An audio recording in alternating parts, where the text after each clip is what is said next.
eu devia ter mais ou menos uns 20 anos de idade, quando eu decidi que, não, eu quero ser uma feiticeira. E então eu vou, embora eu nunca tivesse praticado satanismo, aquela informação que eu adquiri no livro, como é importante o sangue, essa informação ficou, que na Wicca não é necessário sacrificar quer dizer, só quando é para fazer aqueles rituais, mas não é necessário, para os rituais não é preciso ter sangue, eles são muito mais apegados à natureza, e a cabala também não é necessário ter sangue. Mas por algum motivo ficou-me que para eu ter uma boa relação com o mundo espiritual eu tinha que sacrificar, eu tinha que doar o meu sangue. Então eu já tinha estudado todos os deuses do Egito, os deuses nórdicos, eu já tinha noções básicas sobre o hinduísmo, o budismo. Eu já conhecia assim os deuses das nações e eu desenvolvi um grande carinho pelos deuses nórdicos.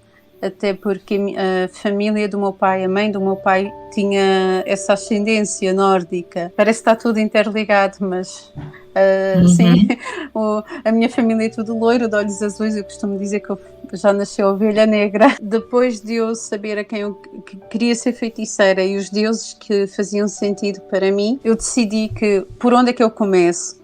Como eu já praticava Wicca e já praticava cabala, mas até aqui eu nunca tinha tido contacto com os anjos da cabala. Eles são seres muito bonitos, são anjos de luz, todos adornados, tu consegues ver as feições, ou seja, eles têm feições masculinas e feições femininas, e eles são muito belos, e eles têm uma altura de 6 a 12 metros, e são assim, a voz deles parece um eco, assim a falar, tipo, sabes quando tu gritas assim no topo de uma montanha e parece que aquilo ecoa?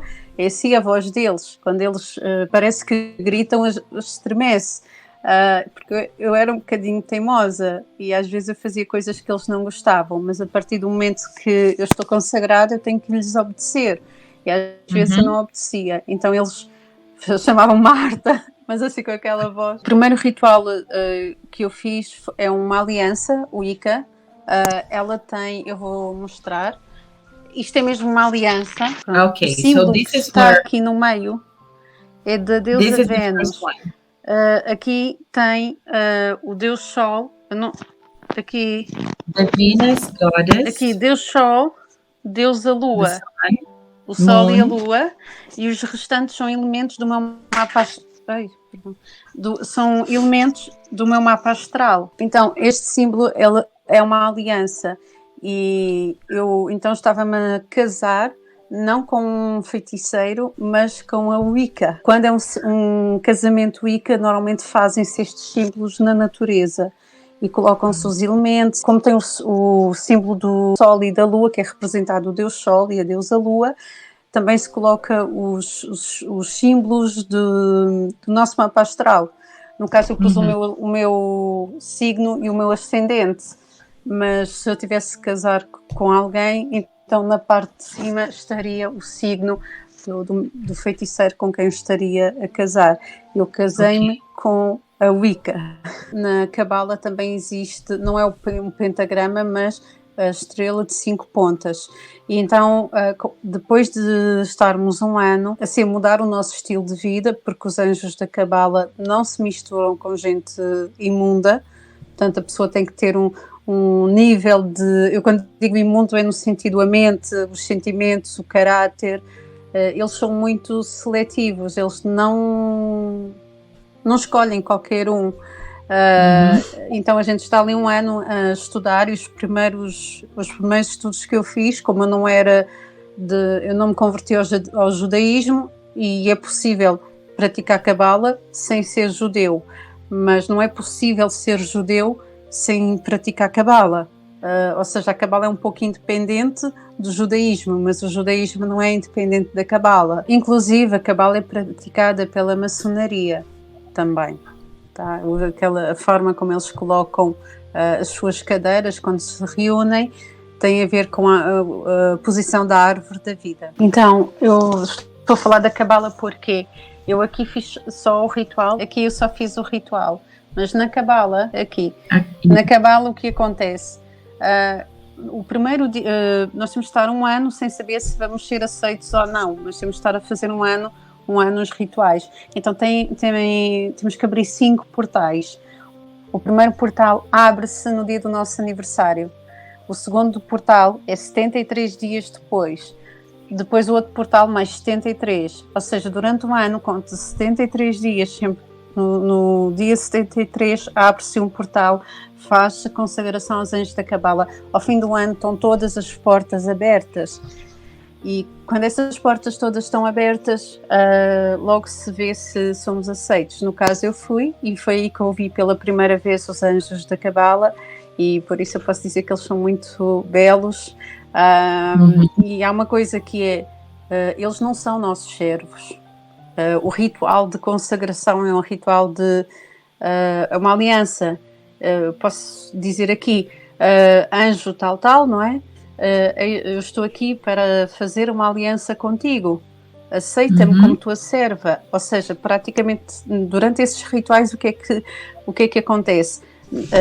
Nós temos que dizer que é da nossa vontade que eles possuam o nosso corpo e unidos connosco sob possessão, nós agimos na Terra, mas sob a influência deles.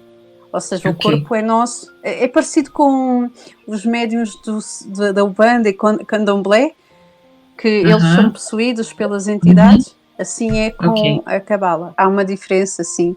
Os anjos da Cabala, eles são como que os nossos mentores, e os anjos de Deus, sempre que aparecem à humanidade, é como servos.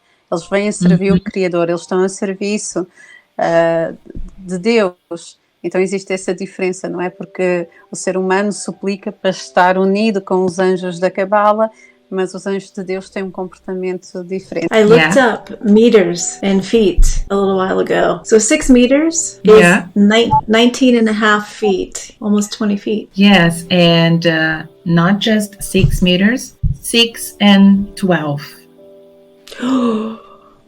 Wow, so we're talking 40 some feet. E a luz deles, o mais parecido, é a luz das estrelas à noite. É assim, é dessa luz que eles são feitos, mas é uma luz mais brilhante. Eu nunca vi nada no planeta Terra parecido. Eles são muito belos. Mas não deixa de ser curioso que os anjos da Cabala, eles são de luz. Então daí confunde. Por exemplo, quando a gente também vai a um centro espírita, quem é médium de clarividência, que também vê lá seres de luz. Então essa luz, nem tudo o que é luz significa que vem de Deus. E aí é que a gente precisa de pedir mesmo a orientação de Deus, porque quando Deus expulsou Satanás e os seus anjos do céu, quer dizer, nem foi Deus, foi o arcanjo Miguel que travou uma luta com eles. Deus não disse, olha, vai embora, mas deixa aqui a tua luz. Não, eles foram com a luz que tinham, com a beleza, com os adornos. E hoje eles têm influência com os seres humanos, têm contacto com alguns seres humanos.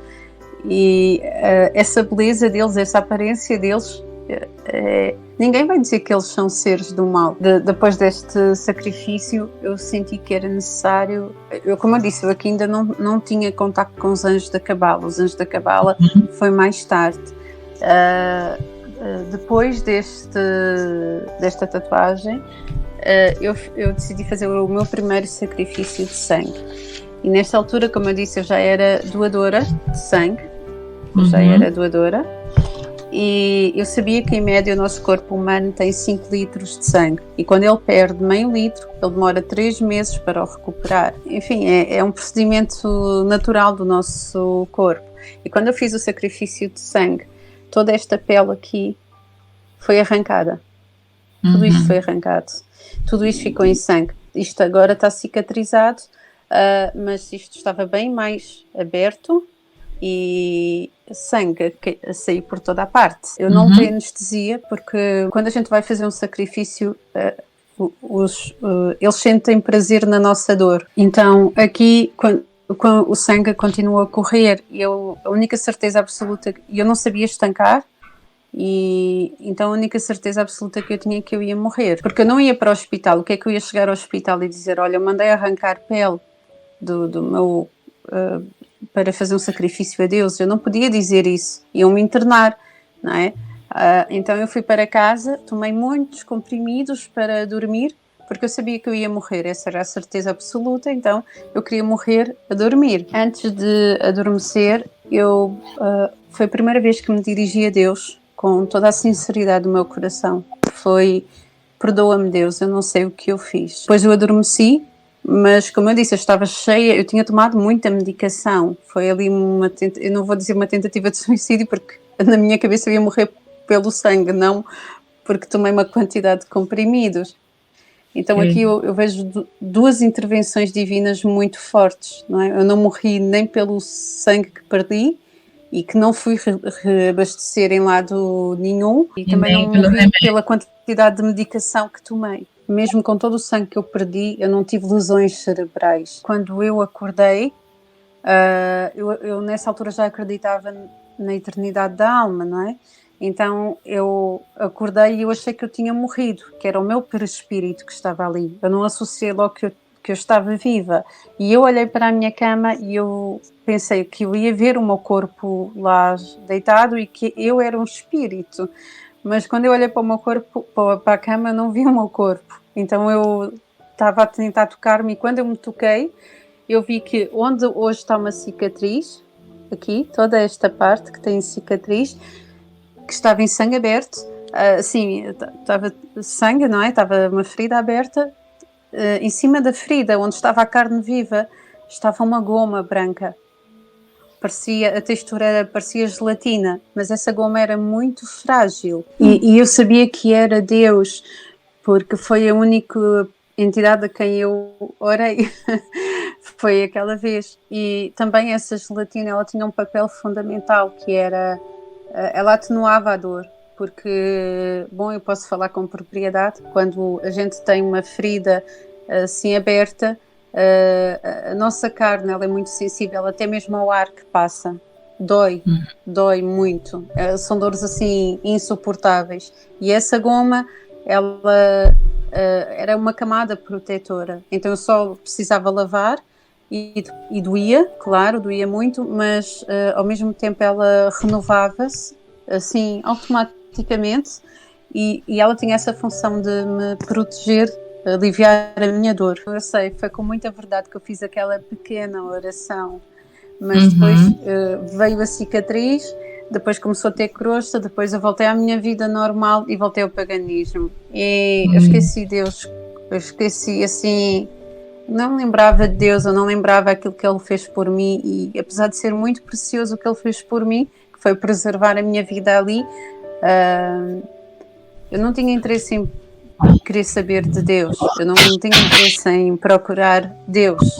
Eu continuei com a minha jornada, e foi quando eu fiz o escudo dos vikings que eu mostrei há pouco. Hoje eu agora já posso dizer que o significado era tatuar, fazer uma armadura, porque eu estava-me a consagrar, então eu era uma guerreira na feitiçaria. Então a feitiçaria é a minha arma, porque está na minha mão direita. A regra básica da feitiçaria estava na minha mão direita. A feitiçaria é o meu escudo protetor. A feitiçaria é a minha armadura. Oh, she's got the eye. Yes. Durante este ano eu fiz... Este não é o meu único sacrifício de sangue. Eu tenho vários ao longo do corpo. Eu tenho o meu corpo todo esquartejado. Eu fiz um sacrifício por castidade. Ou seja, quando eu comecei a fazer os sacrifícios, eu já não era virgem, mas eu tinha decidido ser casta. O meu corpo era só para servir as entidades espirituais. O sacrifício que tinha prometido às entidades, que era o escudo protetor, eu não ia acabar, e eu não queria ver isto assim, então eu decidi apagar a laser. Então, quando eu estava a fazer, como é que eu posso dizer, o laser foi ajustado para o meu tom de pele, para a cor dos meus olhos, para a cor da tinta, inclusive, eu não sei se vocês conseguem ver, o tatuador testou, deixa eu ver se eu consigo mostrar, testou aqui, estás a ver? Ele testou o laser aqui e aqui apagou bem, só que aqui correu bem, mas em casa, só em casa é que eu vi que onde o laser tocou, queimou a minha pele. Então a minha pele está toda, isto não é apagado, é tudo queimado. Eu tenho outros sacrifícios, os meus seios têm sacrifício, têm imagens como esta, tudo esquartejado, as minhas genital também, ou seja, era como doação às entidades, então ninguém podia tocar em mim. A minha alma e o meu corpo estava consagrado à feitiçaria. Eu não sei se eu cheguei a mostrar para vocês uma tatuagem. Ela tem a ver com... Eu não sei se vocês conseguiram ver as minhas costas. O olho de Horus e um feitiço. Sim. Ok. Também eu tentei mostrar um pouco para o lado porque as costas estão todas esquartejadas. Sempre que eu precisava de sangue eu mandava esquartejar porque era mais fácil e menos doloroso que arrancar a pele. Mas toda esta loucura, tudo isto foi feito num ano. No mesmo ano que Deus preservou a minha vida, Deus preservou-me, eu tenho a certeza hoje, Deus preservou-me da minha insanidade, porque nenhum corpo humano aguenta tanto sacrifício de sangue, porque em todos os sacrifícios para já são símbolos pagãos, há uma ritualidade. Eu fazia todos os rituais em casa, em épocas específicas.